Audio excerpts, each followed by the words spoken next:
Assalamualaikum warahmatullahi wabarakatuh. Selamat siang sahabat pembelajar. Hari ini saya Dina Rizky Amalia akan membahas tugas video 5 mengenai apa itu bermain sambil belajar dan apa itu metode Bimba.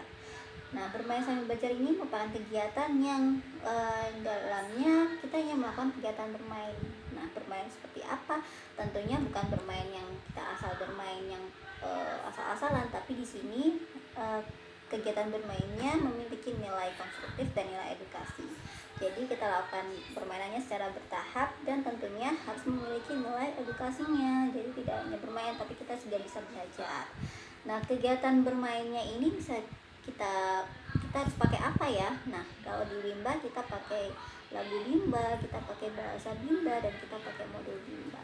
Nah, sebagai motivator kita kegiatan bermain sambil belajar itu kita harus sebelumnya memastikan suasana kelasnya itu harus benar-benar nyaman, yang membuat anak nyaman, anak tertarik. Jadi supaya kegiatan bermain sambil belajarnya bisa menyenangkan bagi anak. Kemudian di dalamnya kita mengajak anak untuk bermain kegiatan yang berhubungan dengan untuk meningkatkan minat belajarnya, untuk meningkatkan nilai bacanya, dan sepanjang kita bermain sambil belajar itu kita juga perlu melihat bagaimana suasana hati dari si anak tersebut. Apakah udah merasa senang, apakah antusias, seperti itu.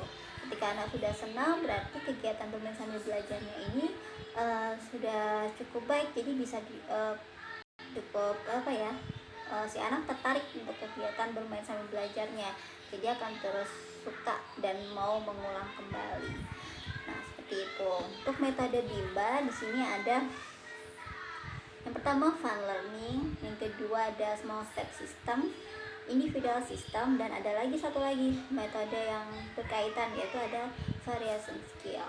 Nah, untuk yang fun learning ini namanya sudah kelihatan bahwa kegiatan proses belajarnya itu harus 100% menyenangkan, harus sepenuhnya menyenangkan.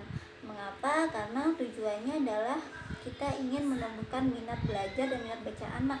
Jadi sebisa mungkin kita melakukan proses kegiatan bermain sambil belajarnya dengan cara yang fun, dengan cara yang menyenangkan, seperti itu. Kemudian kapan kita bisa menerapkan fun learning? Kapan kita harus melakukan fun learning itu kapan sih? Jadi kita lakukan setiap saat, kemudian kapanpun dan dimanapun. Jadi dari awal sampai akhir untuk proses Bimba, dari awal sampai akhir harus benar-benar menyenangkan. Jadi tidak ada paksaan untuk belajar, untuk seperti itu. Kemudian kegiatan bagaimana cara menciptakan fun learning?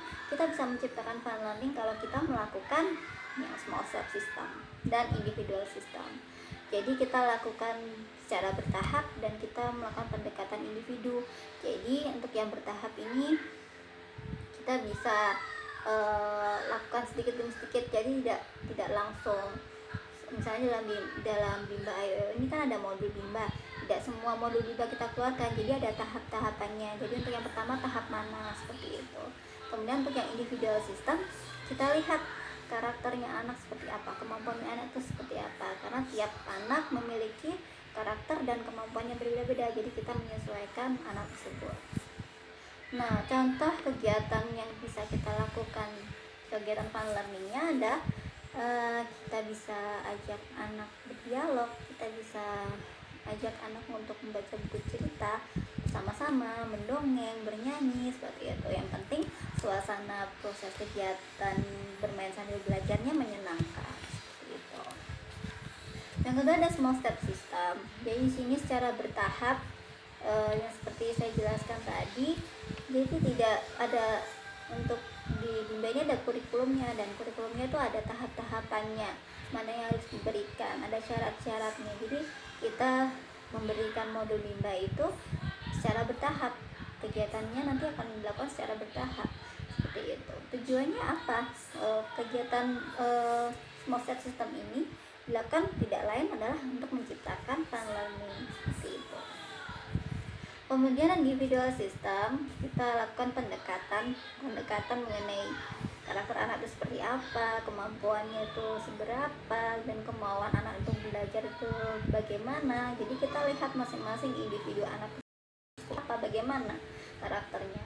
Jadi dalam fun learning dan Bimba yang fun learning ini kita harus melakukan pendekatannya individual system supaya kembali lagi supaya bisa tercipta kegiatan yang fun learning itu tadi. Dalam menerapkan fun learning ada lagi satu variation skill. Jadi variation skill ini adalah kemampuan yang dimiliki motivator untuk memberikan variasi. Jadi ketika kita melakukan kegiatan membimbakan, tentunya kita tidak bisa terus-menerus melakukan kegiatan, misalnya melakukan kegiatan bermain baca-bacaan. Kenapa tidak bisa? Karena namanya anak kecil, mereka masih usianya masih muda nih, cenderungnya mudah bosan. Kemudian untuk bisa konsentrasi fokus pada satu kegiatan itu susah. Jadi kita perlu adanya variasi. Jadi dalam Bimba ini ada kegiatan prioritas, ada kegiatan selingannya.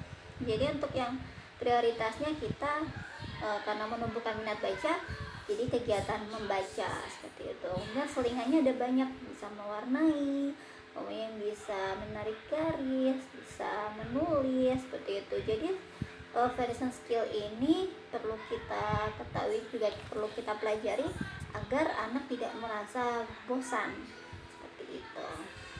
Sekian dari saya. Assalamualaikum warahmatullahi wabarakatuh.